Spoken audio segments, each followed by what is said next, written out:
Hello, everyone. My name is Hugo Dorado. I'm a researcher from the Biodiversity Seattle Alliance. And today we're going to talk about types of attribute selection or feature selection. This material is part of the course for the Foundation of Information Analysis and Data Mining in Agriculture, developed by the Biodiversity Seattle Alliance, Illinois University, CIMMYT, and the CCAPS project. In this presentation, we are going to talk about three different methods to do attribute selection, which are the most known ones.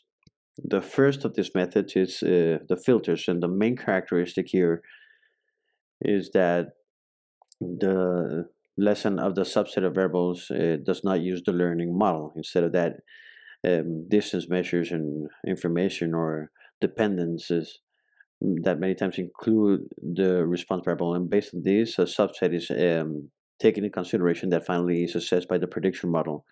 But as the variables are being identified, the ones that have the potential to be kept in the model, this is not intervening in the learning model. So we begin with a scenario where all the variables are included. Then we build these subsets or sets of variables based on those criteria that have been mentioned. And finally, the prediction model is executed. Some of them could be the Pearson's correlation coefficient, that's very well known, and the gain of information, chi-square, entropy. All of these are indicators of information or association. And what is usually done is to assess the relationship that each one of the input variables have with the output variable has. So based on this, um, the variables that are being more informational are identified, and these are the ones that are kept in the model. So I've included here a model of quantitative variables, and I calculated the correlation coefficient with the response variable, with the yield. So what we usually do with the filters is establish a threshold, and we can define that it started from 0.5 in a correlation coefficient. It could be an absolute value, because we know that if it's negative, it means that there are there's a high correlation, but it's just negative. So what's the ranking that I need to define that a variable can be included in my subset of optimal variables? So this is how the filters work. On the other hand, in the next method called wrappers, if we use the prediction model as part of the criterion to identify the best subset of variables. So usually you have the total subset of all the variables, and from there on, several subsets are generated that are tested based on the prediction model. And each one of the prediction models, um, they assess the quality of the model in order to identify which one is best out of those subsets. Once you have the best subset out of all, just the performance is analyzed. You have the definitive variables. So the special characteristic of these wrappers is that they're always going to use the prediction model, and it's not used in the end like the filters.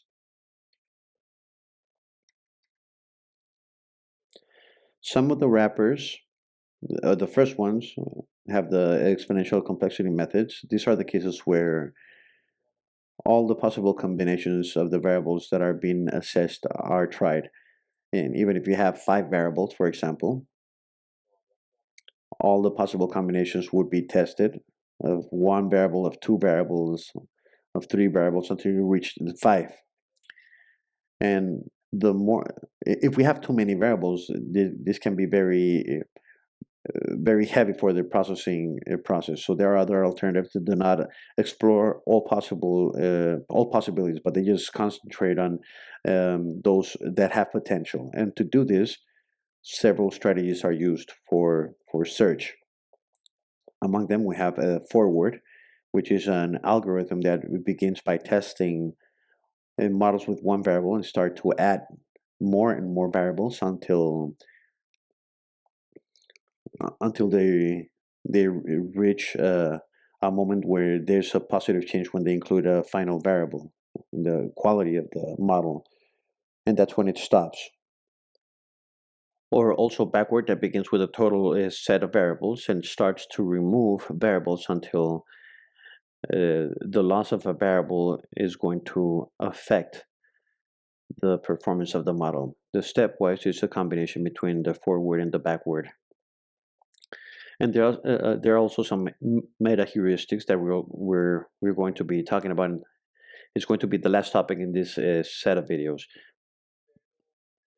But the idea of this meta heuristics is that they define those search criterions based on algorithms, optimization algorithms, and what they do is try and look for a faster solution compared to uh, exponential complexity method. So based on this, we can see that the wrappers require more execution time because for every subset of variables that we're trying, we would have to generate. On the one hand, we'd have to train the model, but on the other hand, we also have to assess the performance. So based on this, the idea is that once we assess the subsets, we should identify which one is the best one. The next method would be the embedded methods. The special characteristic here is that selection of attributes is integrated within the learning model. So these are models that are special due to their nature. And what they do is that during the process, they try to balance the influence that the variables have. And finally, they give more weight to the ones that give more information, or they try to use in their algorithms something that allows to reduce the effect of those variables that have less information. So among them, we have the pruning methods like support vector machines. As integrated mechanisms, we have CART, random forest, C4.5.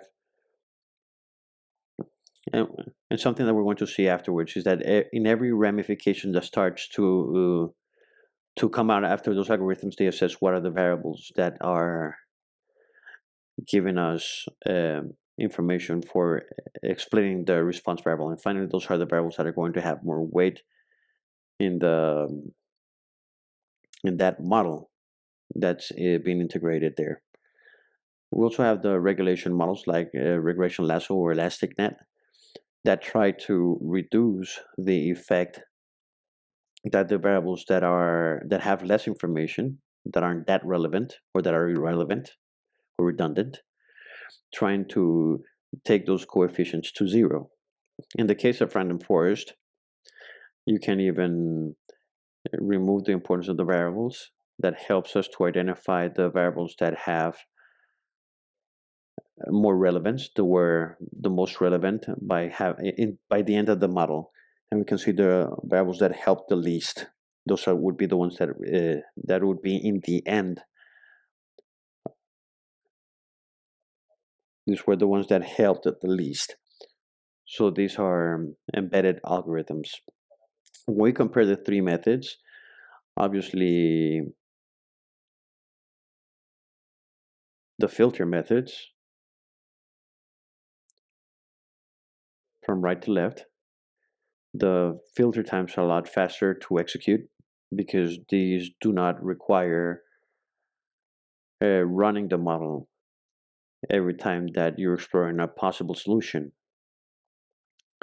So the filters work very good when there are many variables included, and we don't want to to require too much time to identify our attribute selection.